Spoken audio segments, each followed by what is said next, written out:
Sunan Gunung Jati versus perampok Gunung Kumbang. Perjalanan Sang Wali. Matahari pagi baru saja muncul dari balik perbukitan ketika Sunan Gunung Jati, wali besar dari tanah Cirebon, melangkah perlahan menyusuri jalan tanah yang membelah hutan lebat. Jubah putihnya berkibar tertiup angin, sementara tasbih kayu cendana di tangannya berputar perlahan mengikuti irama. Zikir yang lirih keluar dari bibirnya. Beliau sedang dalam perjalanan menuju sebuah kampung terpencil di kaki Gunung Kumbang. Di sana, menurut kabar yang sampai kepadanya, banyak masyarakat hidup dalam ketakutan karena ulah sekelompok perampok yang kerap menghadang pedagang dan musafir. Akta jerempas ternak dicuri. Bahkan terkadang korban dipukul hingga terluka parah. Namun yang paling menyedihkan bukan hanya kerugian harta, melainkan rusaknya rasa aman dan harapan masyarakat. Jika manusia hidup dalam ketakutan, maka cahaya iman sulit tumbuh di hatinya.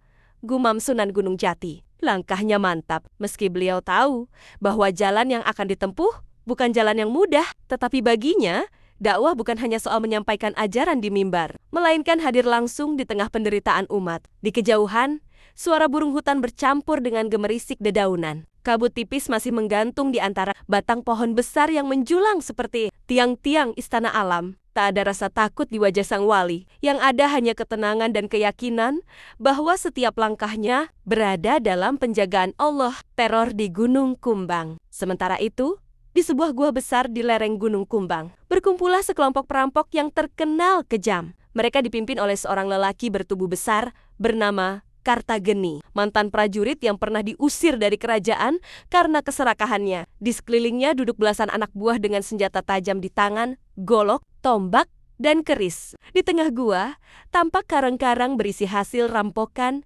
kain sutra, perhiasan emas, beras, dan uang logam. Hahaha, hari ini kita panen besar, teriak salah satu anak buah. Kartageni tertawa keras. Selama orang-orang takut melewati hutan ini, kita akan terus berkuasa. Tidak ada yang berani melawan. Namun jauh di dalam hatinya, Kartageni sebenarnya hidup dalam kegelisahan. Setiap malam ia dihantui mimpi buruk tentang darah dan jeritan. Tapi ia menepi semua itu dengan minuman keras dan tawa kasar. Baginya, kekuasaan dan kekuatan adalah segalanya. Tanpa mereka sadari, langkah Sunan Gunung Jati semakin mendekati wilayah kekuasaan mereka. Pertemuan di jalan sunyi. Menjelang siang, Sunan Gunung Jati tiba di sebuah persimpangan sempit yang dikelilingi pepohonan rimbun. Jalan itu terkenal sebagai tempat perampokan. Belum sempat beliau melangkah lebih jauh, tiba-tiba terdengar suara bentakan. "Berhenti! Di situ!" Dari balik semak, muncul 5 orang perampok bersenjata lengkap. Wajah mereka penuh luka dan tatapan liar. Salah satu dari mereka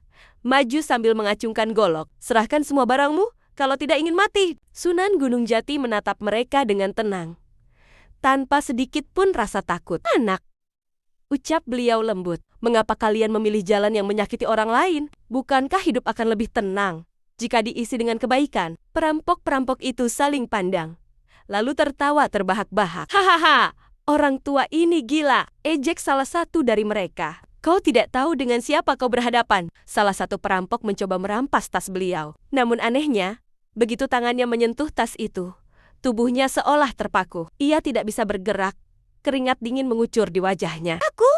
Aku tidak bisa bergerak!" Teriaknya panik. Perampok lainnya terkejut. Mereka mencoba membantu, namun tubuh mereka mendadak terasa berat, seakan kaki mereka tertanam di tanah. Sunan Gunung Jati menghela napas pelan. "Aku tidak datang untuk melawan kalian," katanya. "Aku datang untuk mengingatkan." Sekejap kemudian, dengan izin Allah, tubuh mereka kembali bisa bergerak. Mereka mundur ketakutan. "Ini bukan orang biasa," bisik salah satu dari mereka. Dibawa ke sarang perampok. Alih-alih menyerang, para perampok itu justru memutuskan membawa Sunan Gunung Jati menghadap pimpinan mereka, Kartageni. "Orang tua ini punya ilmu aneh," kata salah satu perampok kepada Kartageni saat mereka tiba di gua. Kartageni menatap Sunan Gunung Jati tajam. "Siapa kau sebenarnya?" Sunan Gunung Jati tersenyum tipis. "Aku hanya seorang musafir yang ingin mengajak manusia kembali ke jalan Tuhan." Kartageni tertawa sinis. "Jalan Tuhan? Di hutan ini yang berkuasa adalah senjata." Ia memberi isyarat kepada anak buahnya untuk menyerang. Namun sebelum mereka sempat bergerak, angin kencang tiba-tiba berhembus di dalam gua, membuat obor-obor padam seketika. Gua menjadi gelap gulita. Para perampok panik. "Kenapa obor mati semua?" teriak seseorang. Dalam kegelapan itu, terdengar suara. Sunan Gunung Jati melantunkan ayat suci dengan suara lembut, namun menggema. Beberapa detik kemudian, cahaya obor kembali menyala dengan sendirinya. Para perampok tertegun. Sebagian jatuh berlutut, ketakutan bukan main. Kartageni mundur satu langkah. Untuk pertama kalinya, keberaniannya runtuh. Apa? Apa kau ini wali? Gumamnya. Sunan Gunung Jati menatapnya dengan penuh kasih. Aku bukan siapa-siapa. Aku hanya hamba Allah yang ingin kau kembali kepadanya. Pertarungan tanpa pedang. Kartageni tidak langsung menyerah. Harga dirinya sebagai pemimpin perampok membuatnya menolak tunduk begitu saja. Aku tidak takut, bentaknya sambil mencabut golok besar. Aku akan membuktikan bahwa aku lebih kuat. Ia menyerang dengan amukan, mengayunkan golok ke arah Sunan Gunung Jati.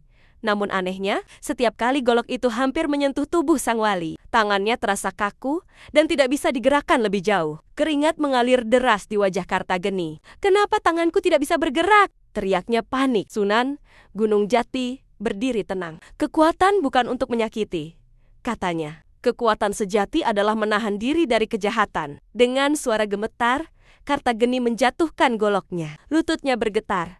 Lalu ia jatuh berlutut. Aku lelah hidup seperti ini, katanya lirih. Setiap malam, aku dihantui mimpi buruk. Aku takut mati dalam keadaan seperti ini. Air mata mengalir di wajah lelaki yang selama ini dikenal kejam itu. Sunan Gunung Jati mendekat dan meletakkan tangan di bahunya. Tidak ada manusia yang terlambat untuk kembali, ucap beliau lembut. Pintu ampunan selalu terbuka. Bab ke-6, Tobat di Lereng Gunung. Suasana gua berubah drastis. Para perampok yang sebelumnya penuh amarah, kini duduk terdiam. Sebagian menunduk, sebagian menangis. Sunan Gunung Jati lalu mengajak mereka keluar dari gua menuju sebuah mata air di lereng gunung. Di sana, beliau mengajarkan mereka bersuci dan berdoa. Kartageni, yang dulu paling ditakuti, kini berdiri paling depan, meneteskan air mata penyesalan. Aku bersaksi tiada Tuhan selain Allah, ucapnya terbata, dan aku bersaksi bahwa Muhammad adalah utusan Allah. Satu persatu anak buahnya mengikuti. Tangis penyesalan bercampur dengan rasa lega, seolah beban berat yang selama ini mereka pikul runtuh dalam sekejap. Hari itu,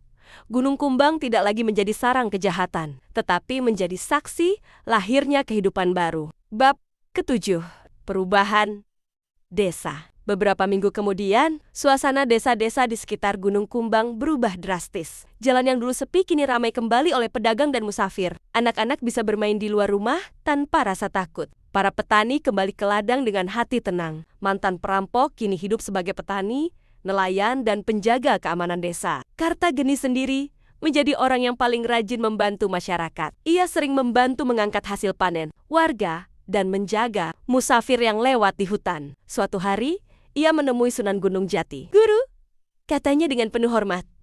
Dulu aku merampas harta orang. Sekarang aku ingin menghabiskan hidupku untuk melindungi mereka. Sunan Gunung Jati tersenyum. Itulah tanda taubat yang sejati. Inilah kisah Sunan Gunung Jati melawan perampok, bukan dengan senjata, tetapi dengan akhlak, doa, dan kasih sayang. Karena sejatinya, kemenangan terbesar bukanlah mengalahkan musuh, melainkan mengubah musuh menjadi saudara.